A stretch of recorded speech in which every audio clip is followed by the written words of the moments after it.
Now here we have the Rimoldi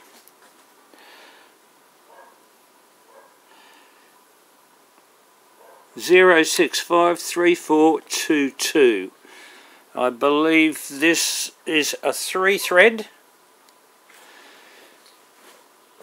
cover stitch machine, which is designed for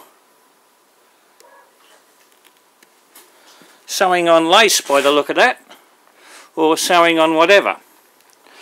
So this baby here, we're about to get started on this, and just to show you the condition of this as we've got it, you can see there's quite a bit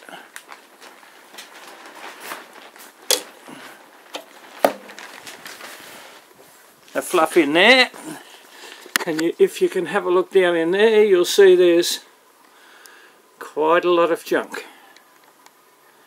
So this will give you a bit of an idea of what we're up about. I've got no idea if it's going to work, but the thing is, everything seems to work very smoothly.